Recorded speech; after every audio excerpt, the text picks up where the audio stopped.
মুসা নবী কইছিল, আল্লাহ এই জমিনের ভিতরে সবচেয়ে বড় নাফরমান কেডা, তুমি একটু আমারে দেখাইবানি। মুসা নবী তিনি তো আল্লাহর সাথে 4000 বার জমিনে বৈশা কথা কইছেন। মুসা নবী আল্লাহর সাথে কথা কইছেন, আমি আপনিও আল্লাহর সাথে কথা কই, কিন্তু মুসা নবী কেমনে কইছে আর আমি আপনি কেমনে কই? মুসা নবী একদিন আল্লাহরে কইছে, আল্লাহ ও মালিক, তুকাল্লিমু মাই হাল তুকাল্লিমু আহাদান গায়রি, আমি ছাড়া আর কারোর সাথে তুমি কথা বলবা নাকি? আল্লাহ কয়, মুসা তোমার সাথে আমি কথা বলি, কিন্তু তোমার মাঝে আমার মাঝে একটা পর্দা আছে, বাইনি ওয়া বাইনাকা হিজাব, তোমার মাঝে আমার মাঝে একটা পর্দা আছে, তুমি পর্দার ওই প্রান্তে, আমি পর্দার এই প্রান্তে। কিন্তু সায়াতি উম্মাতুন, ভবিষ্যতে এমন একটা উম্মত জমিনে আসতেছে রে মুসা, যেই উম্মতের সাথে আমি আল্লাহ কথা বলবো, অথচ তাদের মাঝে আমার মাঝে কোনো পর্দা থাকবে না। লাইসা বাইনি ওয়া বাইনাহুম হিজাব। মুসা নবীকে আল্লাহ, এরা কোন উম্মত? আল্লাহ কয় উম্মতে মুহাম্মদ, উম্মতে আহমদ, এদের সাথে আমি আল্লাহ কথা বলবো, মাঝখানে কোনো পর্দা থাকবে না। আল্লাহর নবী মুসা জিগায়, মালিক কেমনে কথা কইব এরা?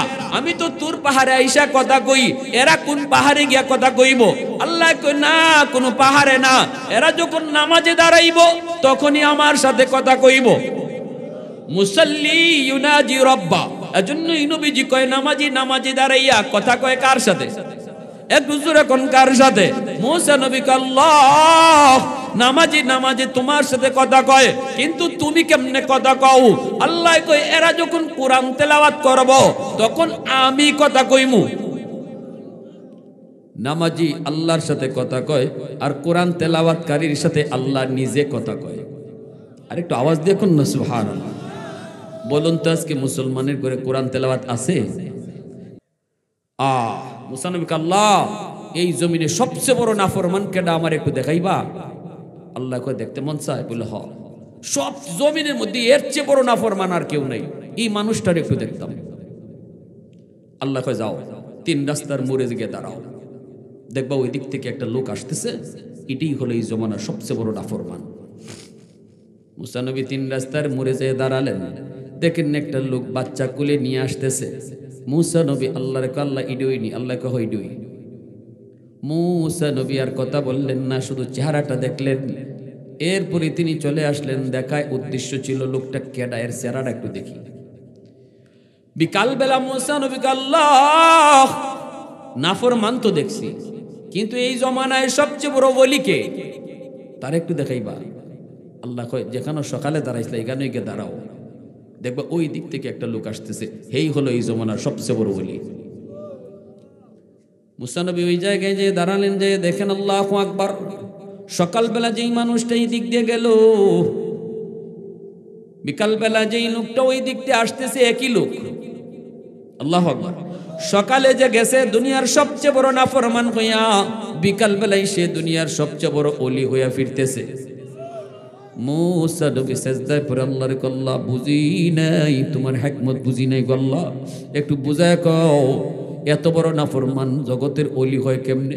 আল্লাহ কয়, মুসা ওই দুধের বাচ্চাটারে কুলে নিয়ে বান্দা জঙ্গলে গিয়ে উঠছে পাহাড়ের উপরে, ওইটা আমি আল্লাহর কাছে কাঁদতেছে। বাচ্চাটারে কইতেছে, আব্বু এই যে পাহাড় দেখো, এই পাহাড়ের চেয়েও বড় হলো তোমার বাবার গুনাহ। ওই যে সাগর দেখো, জমিন দেখো, এর চেয়েও বড় হলো এর তোমার বাবার গুনাহ। তোমাকে নিয়ে জঙ্গলে পাহাড়ের উপরে নিরিবিলি আসছি, আল্লাহর কাছে তওবা করে একটু কানবো। আব্বাই কানবো আর তুমি আব্বার সাথে আমিন আমিন কইবা। আরে মুসা যখনই বাবাই কান্না শুরু করে দিছে, বাচ্চাটা ভাও ভাও করে কান্না শুরু করছে। বাবাই যখন আল্লাহ মাফ করো, দুধের বাচ্চাটা, অবুঝ বাচ্চাটা কয় আমিন। এখনো সৌদি আরবে, মক্কা, মদিনায় আমরা দেখেছি, মক্কার মানুষগুলা এখনো তওবা করে শিশু বাচ্চাদের সাথে নিয়ে আল্লাহর ঘর বাইতুল্লাহ গিয়ে ধরে, নিজেও আল্লাহর করে হাত দেয়, বাচ্চাটারও হাত লাগায়। বাবা কান্দে, বাচ্চাটাও হাত লাগায়, আল্লাহ তুমি আমার আব্বারে মাফ করো, আল্লাহ তুমি আমার আম্মারে মাফ করো। আল্লাহ পাক মুসা ওই বাচ্চাটার কান্না দেখা আমি আল্লাহর দয়ার সাগরে ঢেউ শুরু হয়ে গেছে। আমি তার জীবনের সব গুনাহ শুধু মাফ করছি তা না, তারে জগতের ওলিদের সরদার আমি তারে বানায়া দিছি। এজন্য রে যুবক, মুহূর্তের ভিতরে একমাত্র আল্লাহর ওলি হওয়া যায়, আর কোন কাম মুহূর্তের ভিতরে হওয়া যায়। তওবার এত পাওয়ার, কেউ যদি খালেস দিলে তওবা করে আর বলে আল্লাহ ভুল করেছি আর করব না, আল্লাহ খুশি হয়ে তার জীবনে গুনাহ যদি পাহাড় পরিমাণ হয়, ওই পাহাড় পরিমাণ গুনাহকে পাহাড় পরিমাণ নেকি বানিয়ে দেন। এজন্যই তওবাকারী তওবার সাথে সাথে মাসুম নিষ্পাপ হয়ে যায় এবং আল্লাহর ওলির দফতরে তার নাম লেখা হয়। তওবাকারীর আমল কি? কয় আমল লাগে না, তওবার এমন পাওয়ার গুনাহকে নেকি বানায় দেয়। এজন্যই হযরত আবু বকর সিদ্দিক রাদিয়াল্লাহু তাআলা আনহু হযরত ওমর ফারুক রাদিয়াল্লাহু তাআলা আনহুকে সম্বোধন করে বলেন, ভাই ওমর, তোমার জীবনের নেকি আমি আবু বকরের চেয়ে বেশি। হযরত ওমর বলেন, এটা আবার কেমন কথা? আপনি হলেন উম্মতের মধ্যে শ্রেষ্ঠ, সকল উম্মতের মধ্যে আপনার মর্যাদা বেশি, নবীর পরে আর উম্মতের উপরে আপনার মর্যাদা, সেখানে আমি ওমর নেকির দিক দিয়ে আপনার চেয়ে বেশি, এটা কেমনে বললেন? কোন যুক্তিতে বললেন? কোন দলিলে বললেন? আবু বকর সিদ্দিক বলেন, কোরআনের আয়াত হলো দলিল। বলে কি? কোরআনের আয়াতে আমি উমরের জীবনের নেকি বেশি কইছে, এটা কোন আয়াত? বলে আয়াত হলো ইল্লা মান তাবা ওয়া আমানা ওয়া আমিলা আমালান সালিহা ফাউলাইকা ইউবাদদিলুল্লাহু সাইয়্যাতিহিম হাসানাত। এই আয়াতে আল্লাহ বলছেন, যার জীবনে যত গুনাহ, যার জীবনে যেই পরিমাণ গুনাহ, তওবার খাতিরে আল্লাহ ওই পরিমাণ গুনারে এই পরিমাণ নেকি বানায়। যদি এই হয় তাহলে তুমি উমর বলো, ইসলাম গ্রহণ করার আগে তুমি আমার চেয়ে বেশি গুনাহ করছো না? হযরত ওমর কয়, হ্যাঁ এটা তো ঠিক, গুনাহ আমার বেশি। কারণ হযরত ওমর আবু বকরের তুলনায় একটু গরম, ঠিক না? খালি একটু গরম না বেশি গরম? হযরত ওমর নরম না গরম? আর আবু বকর নরম, ঠিক না? তো গরম মানুষ স্বাভাবিকভাবেই গরমই হালত ইসলাম গ্রহণ করার আগেও ছিল। এজন্য বলেন যে হ্যাঁ, আমার ইসলাম গ্রহণের আগে আমার গুনাহ তোমার থেকে বেশি, এটা ঠিক। বলে হ্যাঁ, এটা যদি তুমি ঠিক মানো তাহলে আল্লাহর আয়াত বলে ইসলাম গ্রহণ করার পর তওবার খাতিরে আল্লাহ তোমার ওই বেশি গুনাহটারে আল্লাহ বেশি নেকি বানায় দিয়েছে। যদি বেশি গুনাহ তোমার বেশি নেকি হয়ে যায় তাহলে তো আমি আবু বকরের চেয়েও তোমার নেকি বেশি হয়ে গেছে। সুবহানাল্লাহ। তাদের আলোচনার বিষয় দেখছেন, আর আমাদের আলোচনার বিষয়বস্তু কি হয়? তাদের আলোচনার বিষয়বস্তু হয় দেখি কার কি পরিমাণ নেকি আছে, কে কোন লাইনে আগাইতেছে, কার কি পরিমাণ নেকি হইতেছে। এই বিষয় ছিল সাহাবায়ে কেরামের আলোচ্য বিষয়। আর আমাদের আলোচ্য বিষয় হইল কার কি পরিমাণ জমি আছে, কার কয়টা বাড়ি আছে, কার পাইলিং কত মজবুত, ঠিক কিনা? এগুলো হলো আমাদের আলোচ্য বিষয়। সাহাবায়ে কেরামের আলোচ্য বিষয় ছিল আখিরাত নিয়ে, আর আমাদের আলোচ্য বিষয় হয় দুনিয়া নিয়ে। আমার ভাইয়েরা, বন্ধুরা, যুবক, যেই মাত্র আবু বকর বললেন, ভাই ওমর, আল্লাহর কোরআনের আয়াত বলে তোমার জীবনের নেকি আমার চেয়ে অনেক বেশি। কোরআনের আয়াত দিয়ে যখন দলিল দেন তখনই ওমর কয়, ভাই আবু বকর, আমি বেশি বাড়াবাড়িতে যাইমু না। কোরআনের আয়াত দিয়ে তুমি দলিল দিয়ে দিছো, এর উপরে আমার কোনো কথা নাই।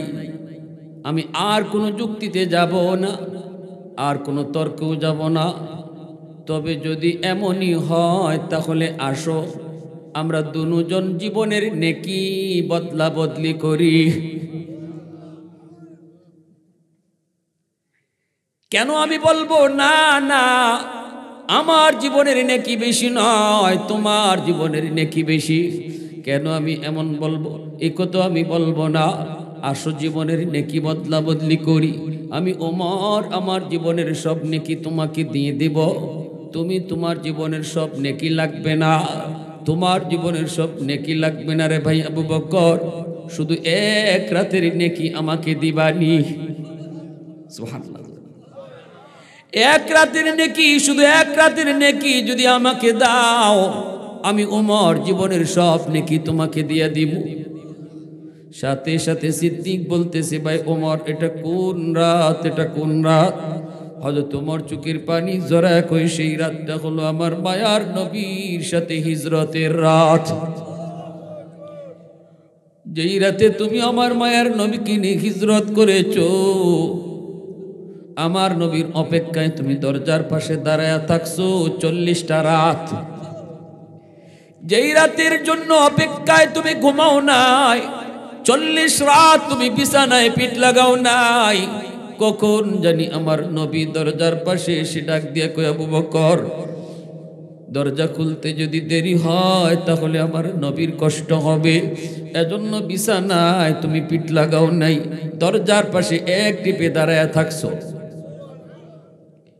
মায়ার নবী, দয়ার নবী, চতুর্দিকে দুশ্মন আমার নবীর ঘর ঘেরাও করে ফেলল। আল্লাহ বলতেছে, বন্ধু আজ রাত তুমি হিজরত করবে, হিজরত করবি আজ রাত। আল্লাহর নবীকে আল্লাহ, যাবো কোথায়? আল্লাহ কই যাও আবু বকরের কাছে যাও। আল্লাহর নবী কয়, আলী আমার বিছানায় তুমি চাদর মুড়ি দিয়ে ঘুমাও, দুশ্মনদের কিছু আমানত আমার কাছে রয়েছে, আমানত নিয়ে যদি আমি নবী চলে যাই তাহলে দুশ্মনরা বলবে মুহাম্মদ আমাদের আমানত নিয়ে চলে গেছে। না না, আমানতগুলি তুমি তাদেরকে বুঝাইয়া দিও, এই যে নাও অমুকের এই জিনিস, অমুকের ওই জিনিস। নবীজি আমানত বুঝাইয়া দিয়ে যাচ্ছেন আলীর হাতে। কত গুরুত্ব নবীজি দিছেন আমানতদারি। লা ঈমান লিমাল্লা আমানাতালা, লা ঈমান লিমাল্লা আমানাতালা, লা ঈমান লিমাল্লা আমানাতালা। নবীজি বলেন, যার আমানতদারি নাই তার ঈমান নাই, যার আমানতদারি নাই তার ঈমান নাই, যার আমানতদারি নাই তার ঈমান। আল্লাহ নবী বলে, আলী বিছানায় তুমি শুয়ে পড়ো, আর দুশ্মনদের আমানত আমি তোমাকে বোঝায় দিলাম। নবীজি, আল্লাহর নবীকে দুশ্মনরা এতটাই বিশ্বাস করত, আসছে নবীকে হত্যা করার জন্য যারা, এরাই নবীর কাছে তাদের টাকা পয়সা স্বর্ণ অলংকার আমানত রাখত। নবীকে হত্যা করার জন্য যারা দরজার পাশে দাঁড়ানো, এদের আমানতের বস্তু নবীর কাছে। আল্লাহর নবী আলী কি বুঝায় দিয়ে বলেন, আলী আমার বিছানায় তুমি শুয়ে পড়ো। রিক্স আছে, হাই রিক্স। ওরা তোমাকে মুহাম্মদ মনে করে হত্যা করে ফেলতে পারে।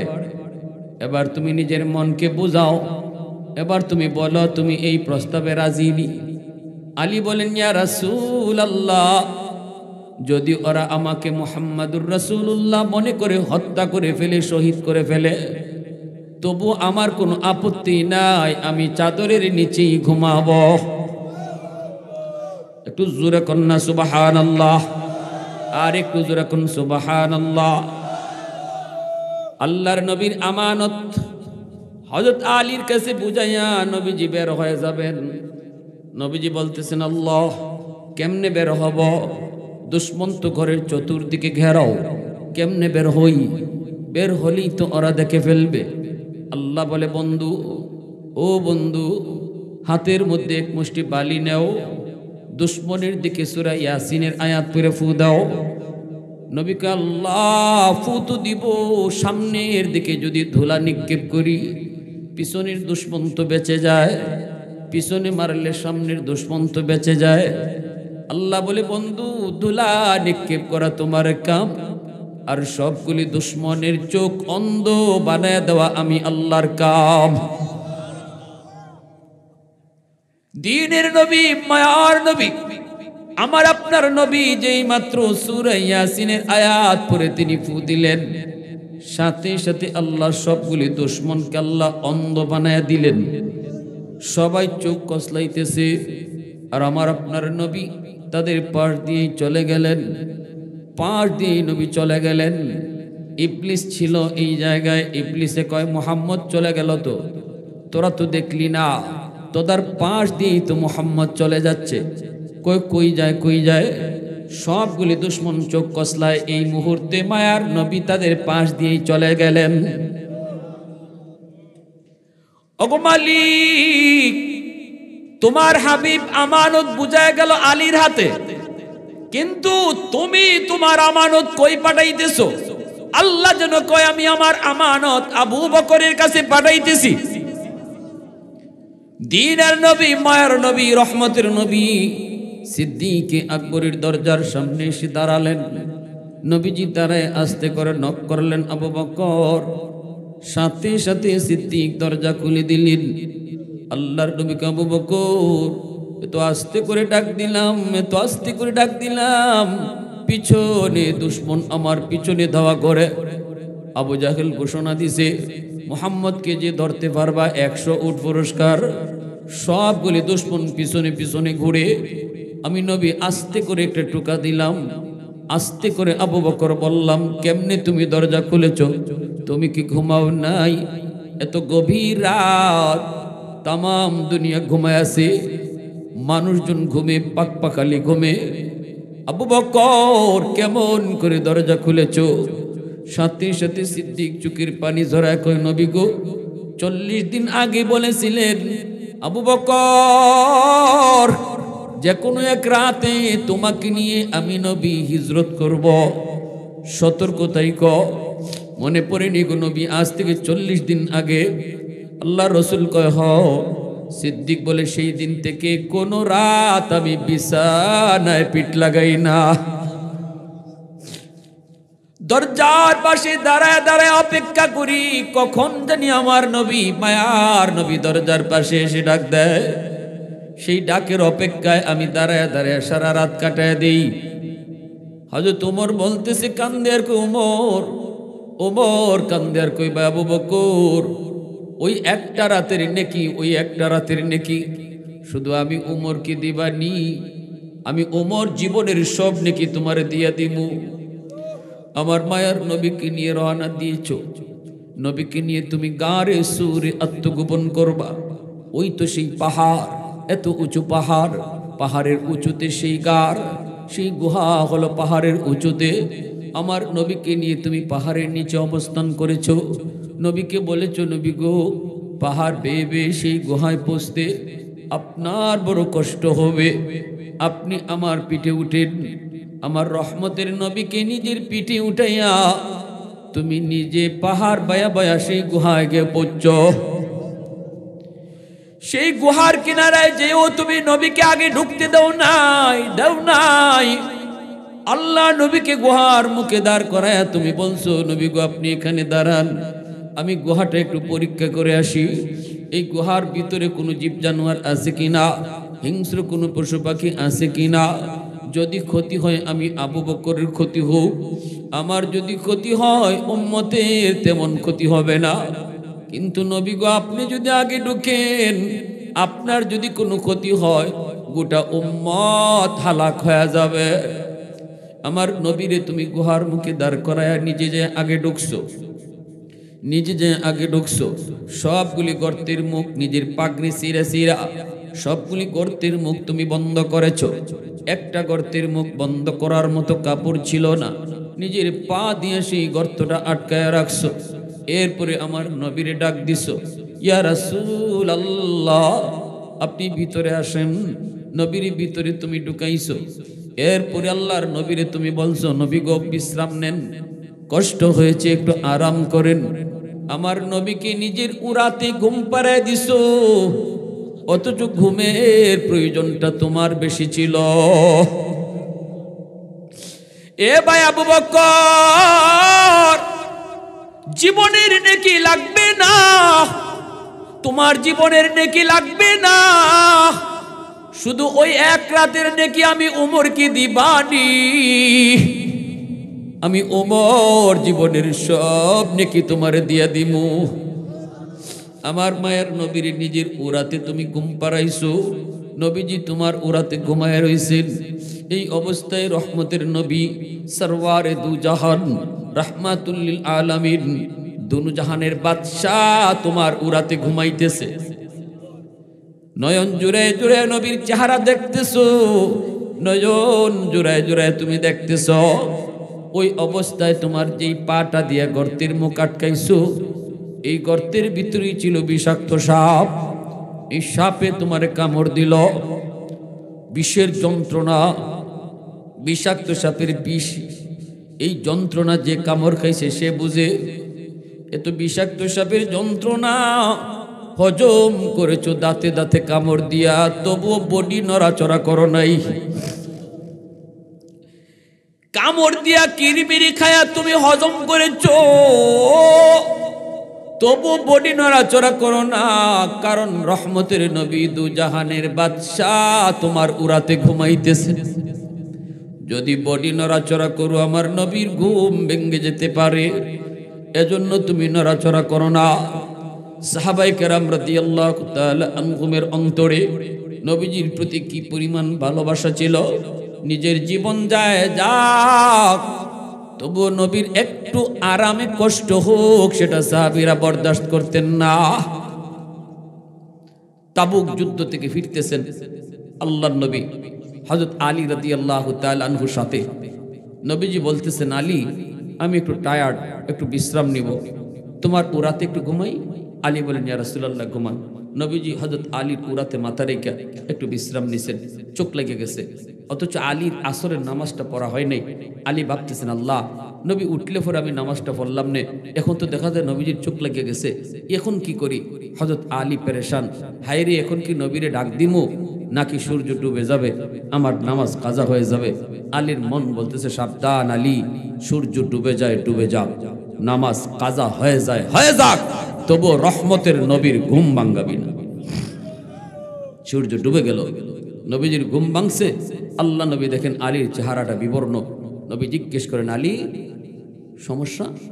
বলে, ইয়া রাসূলুল্লাহ আসরের নামাজ পড়তে পারিনি। আমার ভাইয়েরা বন্ধুরা যুবক, আল্লাহর নবী বলেন, আলী রে আমার কেন তুই ডাক দিলি না? আলী কই, নবী গো আমার মন কি জিজ্ঞেস করেছি?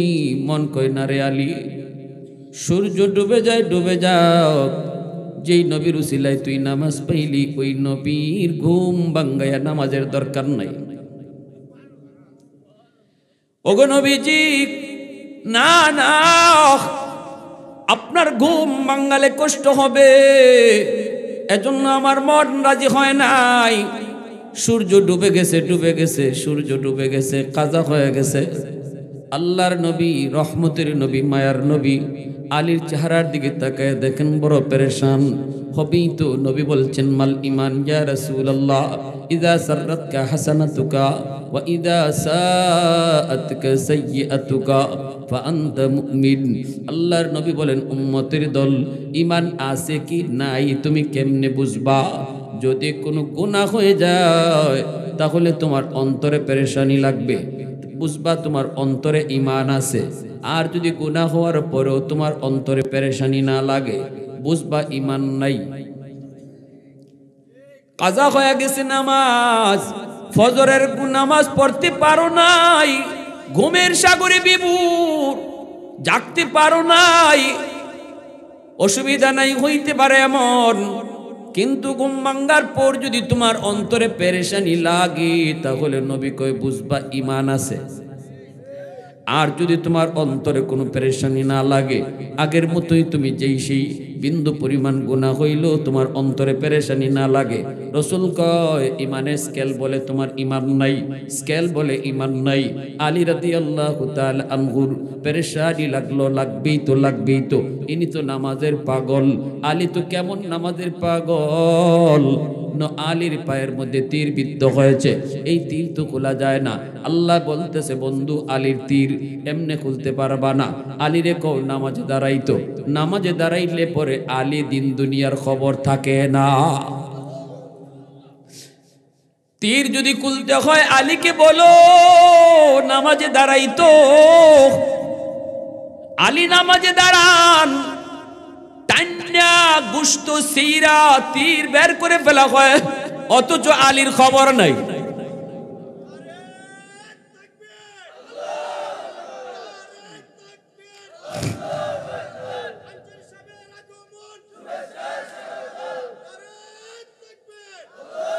আর যেই আলী নামাজের আগে তীর ধরলে পরে চিৎকার দিয়ে উঠতেন, সেই আলী নামাজের ভিতরে তীর খোলার পরেও কয় নবী গো নামাজ তো শেষ করে ফেললাম, তীর খুললেন না কেন? সুবহানাল্লাহ, জোরে কোন। আল্লাহ নবী কয় আলী নিজের পায়ের দিকে তাকায় দেখ, রক্ত ঝরে, তোর খবর ছিল না। এত নামাজের পাগল আলী, সেই আলীর আসরের নামাজ কাজা হয়ে গেল, চেহারা তো বিবর্ণ হবেই। আল্লাহ নবী রহমতের নবী সাথে সাথে হাত দুইটা আসমানের দিকে বাড়ায় বলতেছে আল্লাহ ও মালিক, তোমার সূর্য ডুবে গেছে, সূর্য তোমার ইচ্ছায় তোমার আদেশ ছাড়া ডুবে না গো আল্লাহ, তোমার আদেশে সূর্য উঠে, তোমার আদেশে সূর্য ডুবে। আজকে তোমার সূর্য ডুবে গেল, অথচ আমার আলী তোমার বন্ধুর একটু আরামের জন্য তার নামাজটা কাজা হয়েছে, সূর্য ডুবে গেছে। আল্লাহ আলী নিজে নিজে নামাজ কাজা করে নাই, কাজা করেছে তোমার বন্ধুর একটু আরামের জন্য। যদি এমনই হয় হাত দুইটা বাড়ায় দিছি মালিক, এই হাত আসমানের উপরে থাকতে থাকতে ডুবন্ত সূর্য আবার তুমি আকাশে উঠাও। আল্লাহু আকবার, জোরে খাও। ওগো মালিক, ডুবন্ত সূর্য আকাশে উঠাও, যেন আলী টাইম মতো আসরের নামাজ পড়তে পারে। আল্লাহু আকবার। আমার নবী হাত উপরে উঠানো থাকতে থাকতে ডুবন্ত সূর্য আল্লাহ আবার আকাশে উঠায় দিছেন। রদ্দের শামস নামক কিতাবের ভিতরে লিখেন নবীজির হাতের এত দাম, ওই হাত উপরে থাকতে থাকতে আল্লাহ পাক ডুবে যাওয়া সূর্য আবারও আকাশে উঠে দিছে, আলী টাইম মতো আসরের নামাজ আদায় করেছেন। উলফত মে তেরি ওয়াইসি নে দন্দান কো তোরা, বু বকর উমর নকশে কদম তেরা ন ছুরা। উলফত মে তেরি ওয়াইসি নে দন্দান কো তোরা, बू बकर उमर नक्श कदम तेरा न छोरा। अयो शाक नबी वाक़े असरार मदीना, सुल्तान का सुल्तान है सुल्तान मदीना, सरकार का सरकार है सरकार मदीना, गुलजार का गुलजार है गुलजार मदीना। मोहब्बतेर साथे आवाज दिया बोलें अल्लाहु আকবার। এজন্য হযরত আবু বকর সিদ্দিক বলে ইয়া রাসূলুল্লাহ, ওগো নবীজি আমি আপনাকে ডাক দেই নাই। নবীজি বলতেছে আবু বকর কি হয়েছে একটু কও। বলে নবী গো পায়ে কামড় দিয়েছে। বলে কিসে? কয় বিষাক্ত সাপ। আল্লাহর নবী তার পবিত্র লব মুবারক আঙ্গুলের মধ্যে নিয়া ওই কাটা জাগানোর মধ্যে লাগানো মাত্রই বিষাক্ত সাপের বিষকে পানি করে দিলেন কে? নবীজির লবের মধ্যে কি পরিমাণ অ্যান্টিবায়োটিক ছিল, কি পরিমাণ অ্যান্টিবায়োটিক আমার রসুলের লবটার মধ্যে। বিষাক্ত সাপের বিষ সাথে সাথে আল্লাহ পানি বানিয়ে দিয়েছে। এইবার নবী কই রে সাপ গর্ত থেকে বের হ। আল্লাহু আকবার। নবীর আদেশ পাওয়া মাত্রই সাপটা গর্তের ভিতর থেকে বের হয়ে আসলো। নবীজি বলতেছেন সাপরে বল কেন তুই আমার আবু বকরের পায়ে কামড় দিলি? মুহূর্তের ভিতরে আল্লাহ পাক সাপের জবান আল্লাহ খুলে দিয়েছেন। সাপ ডাক দিয়া কয় ইয়া রাসূলুল্লাহ, নবী গো আমি মাপ চাই মাপ চাই, আগে আমার মাফ করেন গো নবী। আমি ইচ্ছা করে আপনার আবু বকরের পায়ে কামড় দেই নাই, আমি বাধ্য হয়ে কামড় দিয়েছি গো নবী। ও গো নবীজি, এই গুহায় আমার বাসস্থান ছিল না, আমার বাসস্থান ছিল ওই যে দেখেন খেজুর বাগান, এই খেজুর বাগানেই আমি থাকতাম, এখানেই আমি রাত দিন কাটাইতাম। একদিন আমার খেজুর বাগানের পাশ দিয়ে দুইজন তাওরাত কিতাবের পণ্ডিত যায়, একজন আরেকজনকে বলতেছে, দোস্ত ওই যে দেখো একটা গুহা, ওই গুহার নাম হলো গারে সুর। এই গারে সুরের কথাই আল্লাহ তাওরাত কিতাবের ভিতরে উল্লেখ করেছেন। এই সেই গুহা, যেই গুহায় আখিরি নবী হিজরতের রাতে অবস্থান করবেন। এই সেই গুহা, এই সেই গুহা নবী গো, আমি তাদের কথাগুলা শুনে ফেলেছিলাম। ওই দিন থেকে আমি নিয়ত করেছি আর আমি এই বাগানে থাকবো না, শুধু এক নজর আপনাকে দেখার জন্য নিজের বাড়ি সাইরা গুহায় আশ্রয় নিয়েছি, এক নজর আপনাকে দেখব। আমি বেশি দূরেও যাই না গো নবী, বেশি দূরে যাই না, খাবারের জন্য বেশি দূরে যাই না।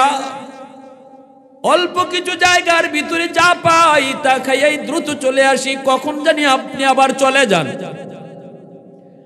আজ আমার দীর্ঘদিনের সেই মনের আশা, আজ আমার দীর্ঘদিনের সেই মনের আশা পূরণ হতে চলছে, কিন্তু পারি না। আপনার আবু বকরের পা, আপনার আবু বকরের পায়ের কারণে বের হতে পারি না, পারি না। আর কোনো মুখও নাই, বের হওয়ার কোনো রাস্তাও নাই। বাধ্য হয়ে আপনার বন্ধুর পায়ে কামড় দিয়েছি, পাটা সরাইছে, আমি বের হইয়া নয়ন জোরে আপনারে দেখছি। আল্লাহ নবী, রহমতের নবী, মায়ের নবী, দয়ার নবীর সামনে সাপ এইভাবেই বিবরণ দেয়। ভাইয়েরা, বন্ধুরা, এজন্যই হযরত ওমর কই, ভাই আবু বকর, আমি ওমরের সব জীবনের সব নেকি তোমাকে দিলাম, বিনিময়ে তুমি আমাকে শুধু ওই রাতের নেকিটা তুমি দিবানি। ওই একটা রাতের নেকি যদি দেও, আমি ওমর জীবনের নেকি দিয়ে দিব। এই কথা বলেন আর ওমর কান্দেন আর কান্দেন, কান্দেন আর কান্দেন। সিদ্দিক বলতেছে, ভাই ওমর, আমি নিজেও তো জানি না এই রাতে আমার কি পরিমাণ নেকি হয়েছে, চলো আমরা নবীজির কাছে যাই, আল্লাহর নবীর কাছে যাই, একটু জানি ওই হিজরতের রাত আমি আবু বকরের কি পরিমাণ নেকি হয়েছে, আগে জানি তারপরে বদলা বদলি করি। দুজন চলে আসলেন আল্লাহর নবীর কাছে। আল্লাহর নবীর কাছে সেই নবীজিকে সালাম জানালেন। নবীজি বলতেছেন, কি ব্যাপার? দুজন একসাথে, দুজন হলো মায়ার নবীর শ্বশুর। নবীজি দুজন মায়ার নবীর কি? আবু বকরও নবীজির শ্বশুর, উমরও নবীর শ্বশুর, উসমান হলেন নবীর জামাই, আলীও নবীর জামাই। আবু বকর সিদ্দিক নবীজির শ্বশুর, আল্লাহ নবীর পবিত্র বিবি আম্মা জান আয়েশা সিদ্দিকা রাদিয়াল্লাহু তাআলা আনহা, সিদ্দিক আকবরের মেয়ে, সিদ্দিক আকবরের মেয়ে। খুব মহব্বতের, খুব মায়ার নবীজির পবিত্র বিবিগণের ভিতরে একমাত্র আম্মা জান আয়েশা, তিনি ছিলেন অবিবাহিতা। আর যতজন বিবি সবাই ছিলেন বিবাহিতা। আগে একটা দুইটা বিবাহ হয়েছে, এরপরে নবীর কাছে বিয়ে হয়েছে। একমাত্র আম্মা জান আয়েশা সিদ্দিকা, তিনি ছিলেন অবিবাহিতা। তিনি নবীর কাছে প্রথম বিবাহ এবং শেষ। এত মায়া নবীজি করতেন, মাঝে মাঝে এত মায়ার মধ্যেও মাঝে মাঝে একটু টুকটাক বাজাবাজি ওইতো না। স্বামী স্ত্রীর ভিতরে টুকটাক বাজাবাজি ওই বই। এই জন্যই আল্লাহ পাক রব্বুল আলামিন নবীকে আমাদের মতোই মানুষের মধ্য থেকে নবী বানাইছেন। ফেরেশতা আল্লাহ নবী বানান নাই। ফেরেশতা যদি আল্লাহ নবী বানায়া পাঠাইতেন, তাহলে বিয়া শাদী ফেরেশতার জীবনে নাই। নবীর জীবনে আমরা বিয়া শাদী পাইতাম না, নবীর জীবনে খাওয়াত পাইতাম না, নবীর জীবনে ঘুম পাইতাম না, নবীর জীবনে ব্যবসা বাণিজ্য পাইতাম না। এজন্য আল্লাহ পাক কয়, লাকাদ মান্নাল্লাহু আলাল মুমিনিন ইয বাআসা ফীহিম রাসূলা। আমার রাসূলকে তোমাদের মধ্য থেকেই তোমাদের মাঝে আমি আল্লাহ পাঠাইছি। এটা হলো তোমাদের জন্য সবচেয়ে বড় নিয়ামত, সবচেয়ে বড় নিয়ামত। ব্যবসায়ী তুমি হও, ব্যবসায় তুমি নবীর আদর্শ খুঁজে পাইবা। বিয়া শাদী করতে চাও যুবক, নবীর জীবনেও তুমি বিয়া শাদী পাইবা, সেখান থেকেও তুমি আদর্শ নেও। কারণ নবী তোমার আমার মতোই মানুষ, এজন্য মানুষের খাসলত বৈশিষ্ট্য যা আছে নবীর মাঝেও তা আছে, ঠিক না? ফেরেশতা যদি আল্লাহ পাঠাইতো, তাহলে আমরা পাইতাম কই? খাইমু কেমনে, ঘুমাইমু কেমনে? কারণ ফেরেশতাদের খাওয়ানো লাগে না, ঘুমও লাগে না। ঠিক কিনা? হ্যাঁ, টুকটাক বাজাবাজি হইছে নবীজির পবিত্র বিবিগণের মধ্যে। আল্লাহ নবীর এত ভালোবাসা, এত মহব্বত স্ত্রীর সাথে, এরপরও মান অভিমান হইছে। কারণ মানুষ তো, আমাদেরকে তো শিখাই যেতে হইব। আমাদের মধ্যে, আমাদের স্বামী স্ত্রীর ভিতরে একটু টুকটাক ঝগড়া বাজাবাজি মান অভিমান ওইতে পারে। ওইলে কিতা করণ, লাডি লবণ, গরু ফিডানির লাডি, আর নাকি একবারে গুসার সুটে সদ্য গোষ্ঠী, একবারে সদ্য গোষ্ঠীটা খালি কয় তালাক দিতে দিতে দিতে দিতে তোর নানি দাদির সহ তালাক।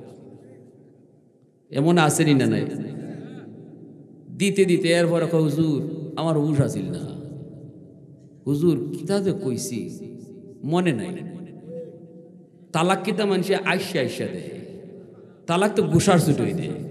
তে হুজুরের কাছে এই কথা কর অর্থ কি? হুজুর গুসার ছুটো কইলেছি, গুসার ছুটো কইছেন, তালাক তো গুসার ছুটি দেয়। তিনটা কইলেছেন, আর কোনো মাফ নাই, আর কোনো সুযোগ নাই। অতই যদি আপনার কি থাকে, মানে বুদ্ধি থাকে, অতই যদি আপনার ব্রেইনে হুশ থাকে, তাহলে অন্তত একটা দিয়া থামে যান গা। এও যদি না পারেন দুইটাতে থামে যান গা, তিনও যায় না, ঠিক কিনা জোর? এখন তাও কিছুটা সুযোগ থাকে। তিনটা, চারটা, পাঁচটা, 10টা, তোর নানি রে, তোর দাদি রে, তোর সদ্য গোষ্ঠী রে, এরপরে আইন হুজুরে ফাউদুরে শেষ করবার লাগে। জি না, অত সোজা নেই, তো ডং না, বিয়াও ডং না, তালাকও ডং না, ঠিক কিনা জোর? এখন দুইটা এমনি এমনি হয়ে যায়, সহজ করে দিছে আল্লাহ, এমনি হয়ে যায়। এত পর্যায়ে তালাকের বিষয়টা হলো দেয়ালে পিঠ লাগিয়ে গেছে আপনার, আর কোনো সুযোগ নাই। সবে মিললে চেষ্টা করছেন, দুই পক্ষের লোকে বইয়া চেষ্টা করছে, এরপরও পারে না, সংসার আগুন হয়ে গেছে গা। এই অবস্থার মধ্যে আর কোনো সুযোগ নাই শরীয়তে, তখন একটা পথ রাখছে তালাকে। আল্লাহ এরপরও কয়, রসুল জানায় দিছে, কয়ে দাও রসুল, বন্ধু কও তালাকটা আমি আল্লাহ হালাল করছি ঠিক, কিন্তু এই তালাক শব্দটা, তালাক হালালের ভিতরে সবচেয়ে নিকৃষ্টতম হালাল জিনিস। আল্লাহর আরশটা পর্যন্ত কাঁপতে ওঠে যখন কেউ তালাক শব্দটা মুখ দিয়ে বের করে। এটা আল্লাহ বৈধ করছে, কিন্তু আল্লাহর কাছে খুব না পছন্দের। আল্লাহ বলে আমার কাছে খুব না পছন্দের। কেন আল্লাহ পছন্দ করে না? এটার আল্লাহ হালাল করলো কেন? কয় একমাত্র কারণ, যখন আর কোনো উপায় নাই তখন তো একটা বিধি ব্যবস্থা রাখতে হইব। কিন্তু আমরা রইছি কিতা, তরকারিত কার লাগি লবণ বেশি হইলো, নে তোরে তালাক, ভাত কার লাগি দেরি হইলো, তুই কার লাগে আমারে না জিগায় বেরিলে, আমারে না জিগায় কেন এখানে গেলে, টুকটাক সন্দেহ মনের ভিতরে আসছে, মাইরে বইছি। এরপরে কান্দাকাটি, বাচ্চার চিন্তা লইয়া, এই লইয়া সেই লইয়া। আল্লাহ রাসূল সাল্লাল্লাহু আলাইহি ওয়াসাল্লাম আর আম্মাজান আয়েশার মধ্যে একটু দ্বন্দ্ব লাগছে। নবীজি বলতেছেন, আয়েশা তুমি ঠিক না আমি ঠিক, এবার আসো একটু কৌছেন আমি কি অযৌক্তিক কইলাম? আম্মাজান কইতেছে, জি না আমি ঠিক, আপনার কথা হইছে না। রসুল কয়, না আমারটা হইছে, তোমারটা হইছে না। এখন দুইজনেই, একজনে কয় আমি ঠিক, আর একজনে কয় আমি ঠিক।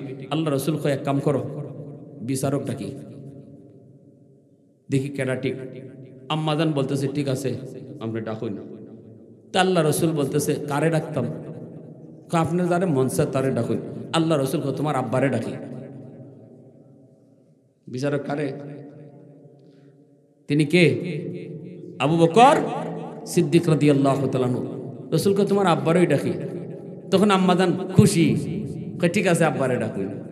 কারণ এটা তো খুশির কথা, ওই বাপে তাই মেয়ের পক্ষে লইবই, এটা তো মেয়ের স্বাভাবিক ধারণা, এটা আমার আব্বা তো আমার পক্ষই লইব, ঠিক কিনা? কিন্তু খুশি হওয়ার কথা। আল্লাহ রসুল সিদ্দিক আকবরকে খবর দিয়েছেন, আবু বকর সিদ্দিক আইছেন।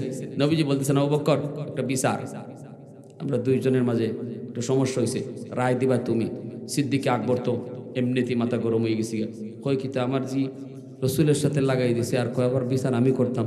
কিন্তু চুপচাপ, রসুল তো এখানে সামনে, কোনো কথা নাই, চুপ দাঁড়াই রয়েছেন। আল্লাহ রসুল আবু বকর সঠিক বিচার করবাই, চুপ এখানে দাঁড়াই থাকবা, কারো মুখ চিহ্নে কথা কইবাই না, কারো মুখ চিহ্নে রায় দিবেন না।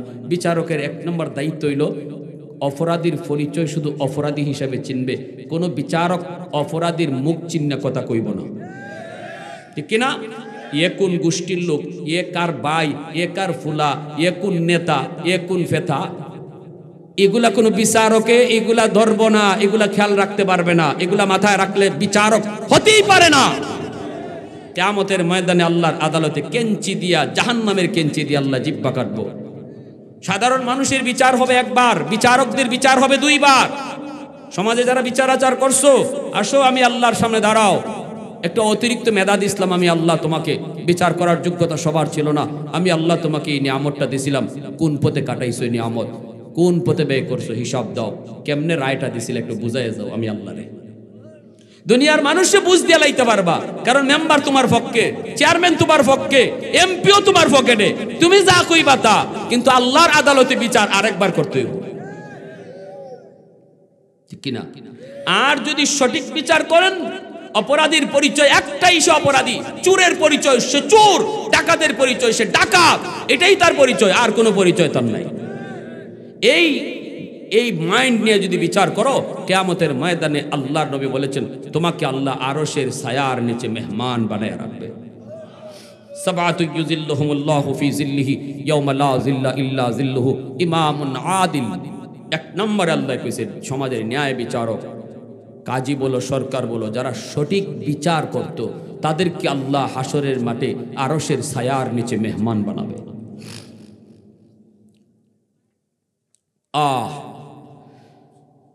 সিলেটের একজন উপজেলা চেয়ারম্যান ছিলেন, আলেম, বালাগঞ্জের। আমি তখন সিলেটে একটা আলিয়া মাদ্রাসায় পড়ি, কই মাদ্রাসা থেকে আলিয়া মাদ্রাসায় দাখিল পরীক্ষা দিতে গেছি। তিনি আলেম, দারুল দেওবন্দের আলেম, আবার উপজেলা চেয়ারম্যান, সারা জীবন উপজেলা চেয়ারম্যানই করে গেছেন। বিচার ব্যবস্থা তার দেখছি আমি ছাত্র জমানায়, যতগুলো ইউনিয়ন চেয়ারম্যান ছিল সমস্ত চেয়ারম্যানের স্টেটমেন্ট শেষ, সবার কথাবার্তা শেষ, এরপরে উনি উঠিয়া কোরআনের আয়াত আর নবীর একখান হাদিস পড়িয়া এক সুটে, কোনো স্টপেজ নাই, এক সুটে বক্তব্য দিয়ে বিচার ফিনিশ দিয়ে দিত, মাঝখানে আর কোনো কথা কওয়ার সুযোগ কার থাকতো না, এবং এক বাক্যে সবাই মেনে নিত। সঠিক বিচার করে গেছে আল্লাহর বান্দা, নামাজের মধ্যে সেজদার হালতে তার মরণ হয়েছে। কি ভাই? আর আজকে আমরা সমাজে টেকা খাইও বিচার রায় ঘুরাইলাই। আরে আল্লাহ রে, 500 টাকা দিলে বিচারে রায় ঘুরে যায়। হ্যাঁ, কেউ একটা বিড়ি খাওয়াইলেও ঘুরে যায়, এমন বিড়ি গুরু আছে। বিড়ি খাওয়াইয়া যদি একটা ফয়ান ধরে দিও কালকে, অসুবিধা নেই, দিছে 500, পরের দিন মিটিংয়ে বইয়া দেখা যায় বিচার উল্টা মাতে। এটা কয় চাচা ফাঁসে, কেমনে কইতো 500 যে দিলাম রাত্রি, রে কেমনে কয় তো মানুষের সামনে, কয় চাচা ফাঁসে। চাচা কয় কি করবো তোর ফাঁসে, ঠেলায় নেগা 10-এ। তার মানে 500 দেওয়ার পরে আবার দিয়া গেছে 1000, তে ফাঁসের কথা কইব না 10-এর কথা কইব? ওই কইব কয় কি করবো তোর ফাঁসে, ঠেলায় নে তো 10-এ। রেডি থেকো, ফিটো তেল দিয়ে কবরে যাইও, ফিটো তেল দিয়ে কবরে যাইও, নামাজ রোজা সব আল্লাহ আটক করে দিব। শুধু একটা অন্যায় বিচার করার কারণে জীবনের সব নামাজ রোজা আল্লাহ আটক করে দিব। এটা মানুষের হক, হক্কলিবাদ, এটা আল্লাহ মাপ দিবে না। দুর্বল দিকে তার উপরে তুমি বিচারটা চাপাইয়া দিছ, রেডি থেকো জীবনে নামাজ রোজা লইয়া। আল্লাহ আমাদেরকে সহি বুঝদান করো, সবাই বলি আমিন। আল্লাহর কোন দিক থেকে কোন দিকে চলে গেলাম, অসুবিধা হইতেছে আপনাদের? আবু বকর সিদ্দিক আসছেন, পরে নবী বলতেছে, আবু বকর তুমি কিন্তু বিচারক, এবার শূন্য কার দোষ আর কে নির্দোষ। আল্লাহ রসুল বলেন, আয়েশা তুমি আগে বলবা না আমি আগে বলবো? স্টেটমেন্ট তো দেওয়া প্রয়োজন। আম্মাজান বলেন, আপনি আগে বলেন, তবে যা বলবেন সত্য বলবেন। লাগাই দিয়েছেন ফেস। আর একটু ভিতরে জিদ আছে না? নি একটু জিদ আছে তো, জিদ না হইলে কি আর ইফোন তো যায়নি, একটু জিদ আছে। এই জিদের সুট্টে কথাটা একটু লাগাই দিয়েছেন, বাড়তি কথা। বাড়তি কথাটা কি? তা আপনিই কন, তবে যা কইয়েন আল্লাহ রসুলের ব্যাপারে কথাটা হইছে, আপনারা কোন না রসুলের ব্যাপারে কথাটা হইছে? রসুল জীবনে মিথ্যা বলছেন? আবু জাহেল, উতবা, সাহেবা, মক্কার কাফিররা পর্যন্ত রসুলকে সত্যবাদী বলতে বাধ্য হয়েছে। আলামিন উপাধি কে দিয়েছে? কাফিররা দিয়েছে। সেই রসুলের ব্যাপারে এই কথাটা আম্মাদান হয় নাই, আল্লাহ রসুল হজম করে লিছেন, কিন্তু আবু বকর সিদ্দিক বিচারক হজম করতে পারেন নাই। আবু বকর সিদ্দিক সাথে সাথে আর দেরি নাই, রক্ত মাথায় উঠে গেল। কয় কি আমার রসুলের ব্যাপারে আমার মেয়েটা কইল কি? দেরি নাই, যাইয়েই মেয়েকে এমন জোরে একটা চর মারলেন, এক চর খাইয়া তিনি মাটিতে ঘুরায় ঘুরায় মাটিতে পড়ে গেলেন। এরপরে দৌড় দিয়ে গিয়ে আল্লাহর নবীর পিছনে এইভাবে জড়ায় জোর শুরু হয়ে কাঁপতেছেন আর বলতেছেন, ইয়া রাসূলুল্লাহ, আমাকে আপনি বাঁচান। নবীজির সাথে সাথে এইভাবে হাত দিয়ে আটকায় দিয়েছেন আর বলতেছেন, আবু বকর থামো, আবু বকর থামো, আবু বকর থামো। সিদ্দিক আকবর থেমে গেলেন। নবীজি এইবার আম্মাজানকে এইভাবে পিছনে নিয়ে আটক করলেন, এইভাবে ঘুমটা দিয়ে রাখলেন। নবীজি আড়াল করে রাখলেন আর বলতেছেন, আবু বকর রে, এরে আবু বকর, বিচার করতে আনছি, মারতে আনি নাই। তোমারে বিচার করতে আনছি, মারতে আনি নাই। হাত উঠাইছো কেন? আমরা হইলে কইতাম আরো মারো, ঠিক না? আমরা হইলে তো কইতাম এখন ইন্দিয়াইছো করলে কি বাজাও। কিন্তু আল্লাহ নবী আবু বকর, মারতে আনি নাই, বিচার করতে আনছি, হাত উঠাইছো কেন? বিচার লাগতো না তোমার, ঘর থেকে বের হও। আল্লাহ নবী ঘর থেকে বের করে দিছেন। আবু বকর সিদ্দিক তিনি ঘর থেকে বের হইয়া বাহিরে কে দাঁড়ায় রইছেন, শরীর কাঁপতেছে এখন। আল্লাহর নবী এবার আস্তে করে নিজে পিছটা দিয়ে আম্মাজানের দিকে তাকায়া বুকের সাথে বুক মিলাইয়া কপালে চুমুকায়া নবী হাসতেছে। আল্লাহ নবী কয়, আয়েশা, আজ যদি আমি না থাকতাম তোমার উপায় কি হইতো? আম্মাজান সাথে সাথে নবীর বুকে মাথাটা রাইখা মুস্কি হাসে আর বলতেছে, ইয়া রাসূলুল্লাহ, মাপ চাই গো নবী, আমাকে মাফ করেন, আমি ভুল করেছি। দুজনে হাসতেছেন আর আবু বকর সিদ্দিক হাসি শুনে আবার ঘরে ঢুকিয়া কইলে, কেমন বিচার আমার আনসুই আর ওখানে দুজনে আসুন। এই যে আল্লাহ নবী তার ঘরের পরিবেশটা আমাদেরকে শিখাইলেন, বুঝাইলেন, যুবক মনে রাখো, তোমার বিবি তোমার ঘরে একদম মজলুম, দুর্বল মানুষ, অসহায় মানুষ। ঘরের মধ্যে তোমার স্ত্রীটা বড় দুর্বল, কারণ বিয়ে শাদী হওয়ার পর সে তার সঙ্গে তার বাড়ির কাউকে সাথে আনে নাই, ভাই তার সাথে আসে নাই, বোন তার সাথে আসে নাই। ছোট্ট থেকে বড় হয়েছে যেই মেয়েটা তার বাপ মার কাছে, ভাই বোন আদর পেয়ে, মহব্বত আর ভালোবাসা পেয়ে, সবার ভালোবাসা মহব্বত পেয়ে যেই মেয়েটা বড় হলো যেই পরিবেশে, হঠাৎ করে উপযুক্ত হওয়ার পর বিয়ের ডাক আসলো, স্বামীর হাত ধরে চলে আসলো। জীবনের জন্য মা, জীবনের জন্য বাবা, ভাই বোনকে পর বানায়া, স্বামীর ঘরের মানুষগুলাকে আপন বানায়া সে একা একা চলে আসছে। স্বামীর হাত ধরে চলে আসলো রে যুবক। এই ঘরে তার আপন বলতে কেউ নাই, শুধুমাত্র স্বামী। এই ঘরের মানুষগুলা কেমন সে জানে না, শ্বশুরের মেজাজ কেমন তাও জানে না, শাশুড়ির মেজাজ কেমন তাও জানে না, ননদের মেজাজ কেমন জানে না, দেবরের মেজাজ কেমন তাও জানে না। তুমি স্বামী যদি তারে বুক ভরা ভালোবাসা না দাও, এই অচেনা অজানা জায়গার মধ্যে সে কেমন করে থাকবে?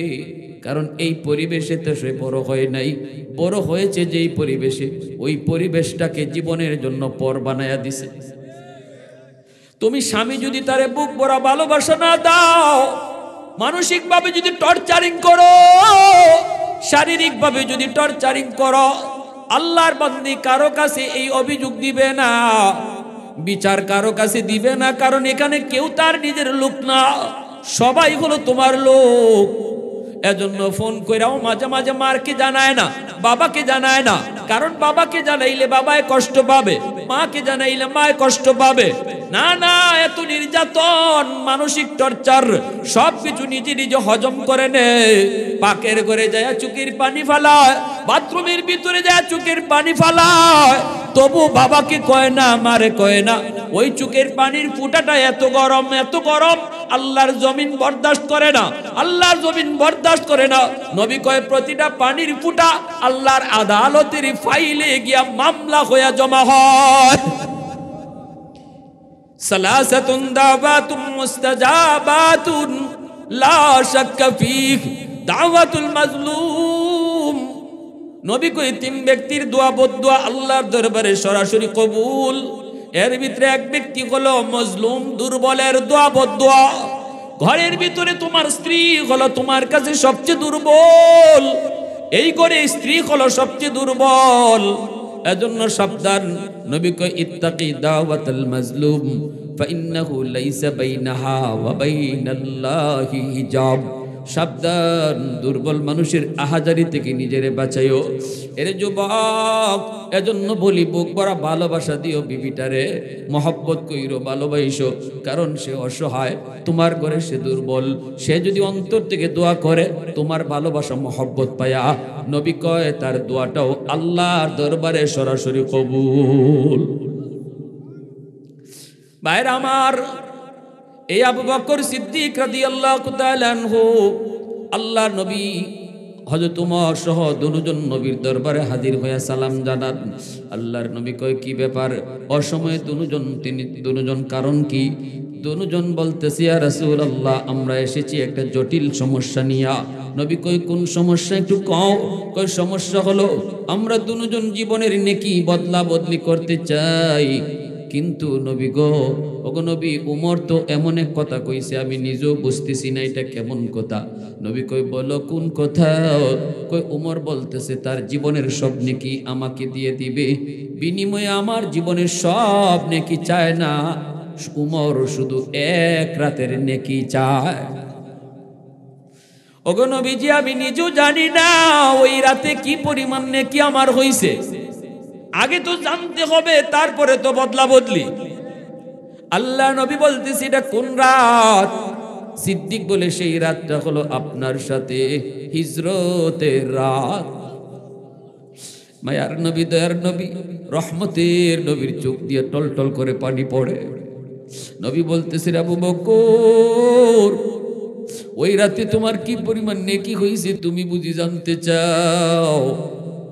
উমর সহ গোটা উম্মতের নেকি যদি এক পাল্লায় রাখা হয়, আর আবু বকরের ওই রাতের নেকি যদি এক পাল্লায় রাখা হয়, আমার আল্লাহ জানাইছে তোমার পাল্লা ভারী হয়ে যাবে। आवाज दिया करना सुबहान अल्लाह। सिद्दीक तेरा नाम से इस्लाम रहेगा, सिद्दीक तेरा नाम से इस्लाम रहेगा, दुनिया की सदाकत में तेरा नाम रहेगा, दुनिया की सदाकत में तेरा नाम रहेगा, फारूक तेरा नाम से इस्लाम रहेगा, दुनिया की अदालत में तेरा नाम रहेगा, दुनिया की अदालत में तेरा नाम रहेगा, उस्मान तेरा नाम से इस्लाम रहेगा, दुनिया की सखावत में तेरा नाम रहेगा, हैदर तेरा नाम से इस्लाम रहेगा, दुनिया की शजाअत में तेरा नाम रहेगा, मुआविया तेरा नाम से इस्लाम रहेगा, दुनिया की सियासत में तेरा नाम रहेगा। मुसलमाনের আওয়াজে কোন আল্লাহু আকবার। এজন্য আমার ভাইরা, হযরত আবু বকর সিদ্দিক যেই মাত্র নবীর কাছ থেকে এই খবর পেলেন, সাথে সাথে সিদ্দিক বলতেছে ভাই ওমর মাপ চাই, আমি বদলাইতে রাজি না। এই যুবক, বসার আগে তোমার আমার নাম ছিল গুনাহগারের খাতায়, কিন্তু এই ওয়াজ মাহফিলে বইসা যদি দিলে তুমি কো আল্লাহ, জীবনে নিয়ত করেছিলাম আর কিছুদিন পরে নামাজ ধর্ম গুনাহ ছাড়মু, কিন্তু চোখের সামনে দেখলাম বন্ধু কবরে চলে গেল, খেলার সাথী কবরে চলে গেল। সন্ধ্যার সময়ও একসাথে বসে গল্প করলাম, গভীর রাতে মাইকে তার মৃত্যুর সংবাদ। কার জন্য কোন রাত জীবনের শেষ রাত কেউ জানি না। আল্লাহ ঘুমাইলে পরে ঘুম থেকে উঠবো কিনা তাও জানি না। আল্লাহ এই মাহফিল থেকে উইটা আল্লাহ সকাল আমার জীবনে আসবে কি আসবে না তাও জানি না। আল্লাহ এই মুহূর্তে আমি তওবা করলাম, আর জীবনে নামাজ ছাড়বো না, আর জীবনে নাফরমানি করবো না, আর জীবনে মার কলিজায় বাবার কলিজায় ব্যথা দিব না। এ যুবক, এই কথাগুলা তুমি ইমাম সাহেবরে শুনাইয়া বলতে হবে না, তোমার পাশে যে বসা তারও শুনাইয়া বলতে হয় না, চেয়ারম্যানের মেম্বারের কাছে যাইয়া অপরাধ বলতে হয় না। দিলে দিলে শুধু তুমি বলছো, দিলের খবর জানছেন আমার আল্লাহ। বসার আগে নাম ছিল গুনাহগারের খাতায়, দিলে দিলে তওবা করার পর পরই আল্লাহ নাম কাইটা উঠায় দিব ওলির খাতায়। মুহূর্তের ভিতরে নাম হয়ে গেল ওলির খাতায়। এজন্য এই জমিনের ভিতরে সব কিছু করতে সময় লাগে। সময় লাগে না শুধু এক কাজে, সেটা হলো আল্লাহর ওলি হওয়া। সব কাজে সময় নাই, শুধু এক কাম, সেটা হলো আল্লাহর ওলি হওয়া। মুহূর্তের ভিতরে আল্লাহর ওলি হওয়া যায়। এজন্যই তো মূসা নবী কইছিল, আল্লাহ এই জমিনের ভিতরে সবচেয়ে বড় নাফরমান কেডা, তুমি একটু আমারে দেখাইবানি। মূসা নবী তিনি তো আল্লাহর সাথে 4000 বার জমিনে বৈশা কথা কইছেন। মূসা নবী আল্লাহর সাথে কথা কইছেন, আমি আপনিও আল্লাহর সাথে কথা কই। কিন্তু মূসা নবী কেমনে কইছে আর আমি আপনি কেমনে কই? মূসা নবী একদিন আল্লাহরে কইছে, আল্লাহ ও মালিক, তুকাল্লিমু মাই হাল তুকাল্লিমু আহাদান গায়রি, আমি ছাড়া আর কারো সাথে তুমি কথা বলবা নাকি? আল্লাহ কয়, মূসা তোমার সাথে আমি কথা বলি, কিন্তু তোমার মাঝে আমার মাঝে একটা পর্দা আছে। বাইনি ওয়া বাইনাকা হিজাব, তোমার মাঝে আমার মাঝে একটা পর্দা আছে। তুমি পর্দার ওই প্রান্তে, আমি পর্দার এই প্রান্তে। কিন্তু সায়াতি উম্মাতুন, ভবিষ্যতে এমন একটা উম্মত জমিনে আসতেছে রে মূসা, যেই উম্মতের সাথে আমি আল্লাহ কথা বলবো, অথচ তাদের মাঝে আমার মাঝে কোনো পর্দা থাকবে না। লাইসা বাইনি ওয়া বাইনাহুম হিজাব। মূসা নবীকে আল্লাহ, এরা কোন উম্মত? আল্লাহ কয় উম্মতে মুহাম্মদ, উম্মতে আহমদ, এদের সাথে আমি আল্লাহ কথা বলবো, মাঝখানে কোনো পর্দা থাকবে না। আল্লাহর নবী মূসা জিগায়, মালিক কেমনে কথা কইব এরা? আমি তো তুর পাহাড়ে আইসা কথা কই, এরা কোন পাহাড়ে গিয়া কথা কইব? আল্লাহ কই, না, কোনো পাহাড়ে না, এরা যখন নামাজে দাঁড়াইব তখনই আমার সাথে কথা কইব। মুসাল্লি ইউনাজি রব্বা, এজন্যই নবীজি কয়, নামাজি নামাজে দাঁড়াইয়া কথা কয় কার সাথে? এক হুজুর এখন কার সাথে? মূসা নবী কয়, আল্লাহ নামাজি নামাজে তোমার সাথে কথা কয়, কিন্তু তুমি কেমনে কথা কও? আল্লাহ কয়, এরা যখন কোরআন তেলাওয়াত করব তখন আমি কথা কইমু। নামাজি আল্লাহর সাথে কথা কয়, আর কোরআন তেলাওয়াতকারীর সাথে আল্লাহ নিজে কথা কয়। আর একটু আওয়াজ দেখুন না, সুবহানাল্লাহ। বলুন তো, আজকে মুসলমানের ঘরে কোরআন তেলাওয়াত আছে? দিন যায়, মাস যায়, সপ্তাহ যায়, মুসলমানের ঘরে কোরআন তেলাওয়াত নাই। এক সময় ফজরের পরে তেলাওয়াতের আওয়াজ শোনা যাইতো, মা বোনেরাও তেলাওয়াত করত। কিন্তু আজকে মুসলমানের ঘর থেকে কোরআন তেলাওয়াতের আওয়াজ আর শোনা যায় না রে যুবক। গানের আওয়াজ আর মোবাইলের আওয়াজ শোনা যায়। রহমত আর কিভাবে আসবে? কেন আমার ঘরে অশান্তি? আরে রোগ যেখানে, এখানে ওষুধ দাও। অশান্তিটা তো আমার ঘর থেকে শুরু।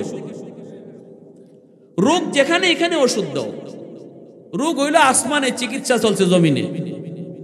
আগুন লাগছে শেরপুর, ফানি দেই ফরিদপুর। জীবনে আগুন নিব? হুজুরে ফানি ফরার দোষ নেই তো, হুজুরের তাবিজ ফরার দোষ নেই। হায় রে, এখন হুজুর আর হুজুর নাই। আগের হুজুররা যে হুজুর আছিল, ফু দিলেই ডাইরেক্ট অ্যাকশন। হুজুরদের দোষ নাই। আগের মানুষের ঘরে ওই কোরআনই যায় ঢুকতো, ওই ফুই যেয়ে ঢুকতো, ওই তাবিজি যেয়ে ঢুকতো। এখনের হুজুররা যে ফু দেয়, বেশ কম শুধু একটাই, ওই জমানায় মুসলমানের ঘরে কোরআন তেলাওয়াত হইতো, রহমতের দরজা খোলা থাকতো। ফু আর তাবিজ গিয়া রহমতের দরজা দিয়ে ঢুকতো। আর এই জমানায় মুসলমানের ঘরে তেলাওয়াত নাই, গান বাজনা চলে, মোবাইলের আওয়াজ হয়, রহমতের দরজা বন্ধ, গজবের দরজা খোলা। হুজুরের ফু আর ফানি ফরা গিয়ে আপনার ঘরে ঢুকতে চায়, গিয়া দেখে রহমতের দরজা বন্ধ, গজবের দরজা খোলা। রহমতের দরজা ছাড়া কোরআন ঢুকে না। ঠিক কিনা জোরে বলে? মূসা নবী আল্লাহ, এই জমিনে সবচেয়ে বড় নাফরমান কেডা আমার একটু দেখাইবা? আল্লাহ কয়, দেখতে মন চায়? বলে হ, সব জমিনের মধ্যে এর চেয়ে বড় নাফরমান আর কেউ নেই, এই মানুষটার একটু দেখতাম। আল্লাহ কয়, যাও 3 রাস্তার মোড়ে গিয়ে দাঁড়াও, দেখবা ওই দিক থেকে একটা লোক আসতেছে, এটাই হলো এই জমানার সবচেয়ে বড় নাফরমান। মূসা নবী 3 রাস্তার মোড়ে যেয়ে দাঁড়ালেন, দেখেন একটা লোক বাচ্চা কোলে নিয়ে আসতেছে। মূসা নবী আল্লাহর কয়, আল্লাহ ইডুই নি? আল্লাহ কয়, ইডুই। মূসা নবী আর কথা বললেন না, শুধু চেহারাটা দেখলেন। এরপরে তিনি চলে আসলেন, দেখায় উদ্দেশ্য ছিল লোকটা কেডা, এর চেহারাটা একটু দেখি। বিকালবেলা মূসা নবী আল্লাহ, নাফরমান তো দেখছি, কিন্তু এই জমানায় সবচেয়ে বড় ওলিকে, তার একটু দেখাইবা। আল্লাহ কয়, যেখানে সকালে দাঁড়াইছিল এখানে গিয়ে দাঁড়াও। দেখবা ওই দিক থেকে একটা লোক আসতেছে, এই হলো এই জমানার সবচেয়ে বড় ওলি। মুসা নবী ওই জায়গায় যে দাঁড়ালেন, যে দেখেন আল্লাহু আকবার, সকালবেলা যেই মানুষটা এই দিক দিয়ে গেল, বিকালবেলা যেই লোকটা ওই দিক দিয়ে আসতেছে একই লোক। আল্লাহু আকবার। সকালে যে গেছে দুনিয়ার সবচেয়ে বড় নাফরমান হইয়া, বিকালবেলায় সে দুনিয়ার সবচেয়ে বড় ওলি হইয়া ফিরতেছে। মুসা নবী সিজদায় পড়ে আল্লাহর আল্লাহ বুঝি নাই, তোমার হিকমত বুঝি নাই গো আল্লাহ, একটু বুঝায় কও এত বড় নাফরমান জগতের ওলি হয় কেমনে? আল্লাহ কয় মুসা, ওই দুধের বাচ্চাটারে কুলে নিয়ে বান্দা জঙ্গলে গিয়ে উঠছে পাহাড়ের উপরে, ওইটা আমি আল্লাহর কাছে কাঁদতেছে। বাচ্চাটারে কইতেছে আব্বু, এই যে পাহাড় দেখো, এই পাহাড়ের চেয়েও বড় হলো তোমার বাবার গুনাহ। ওই যে সাগর দেখো, জমিন দেখো, এর চেয়েও বড় হলো এর তোমার বাবার গুনাহ। তোমাকে নিয়ে জঙ্গলে পাহাড়ের উপরে নিরিবিলি আসছি, আল্লাহর কাছে তওবা করে একটু কানবো। আব্বাই কানবো আর তুমি আব্বার সাথে আমিন আমিন কইবা। আরে মুসা যখনই বাবাই কান্না শুরু করে দিছে, বাচ্চাটা হাউ মাউ করে কান্না শুরু করছে। বাবাই যখন আল্লাহ মাফ করো, দুধের বাচ্চাটা অবুঝ বাচ্চাটা কয় আমিন। এখনো সৌদি আরবে, মক্কা মদিনায় আমরা দেখেছি মক্কার মানুষগুলা এখনো তওবা করে শিশু বাচ্চাদের সাথে নিয়ে আল্লাহর ঘর বাইতুল্লাহ গিয়ে ধরে, নিজেও আল্লাহর ঘরে হাত দেয়, বাচ্চাটারও হাত লাগায়। বাবা কান্দে, বাচ্চাটাও হাত লাগায়, আল্লাহ তুমি আমার আব্বারে মাফ করো, আল্লাহ তুমি আমার আম্মারে মাফ করো। আল্লাহ পাক মুসা ওই বাচ্চাটার কান্না দেখা আমি আল্লাহর দয়ার সাগরে ঢেউ শুরু হয়ে গেছে। আমি তার জীবনের সব গুনাহ শুধু মাফ করছি তা না, তারে জগতের ওলিদের সরদার আমি তারে বানায়া দিছি। এজন্য রে যুবক, মুহূর্তের ভিতরে একমাত্র আল্লাহর ওলি হওয়া যায়, আর কোন কাম মুহূর্তের ভিতরে হওয়া যায়। এই মুহূর্তে আমরা তওবা করার নিয়ত কার কার আছে একটু হাত তুলে আল্লাহরে দেখাও। আল্লাহ তুমি কবুল করো, জোরে কোন আমিন, আর জোরে বলো আমিন। আল্লাহ আমাদেরকে কবুল করো, আল্লাহ আমাদের সব গুনাহ খাতা মাফ করো, আল্লাহ এই এলাকার সকল মুর্দেগান রে মাফ করো। সবাই বলি আমিন। ওয়া আখির দাওয়ানা আনিল হামদুলিল্লাহ।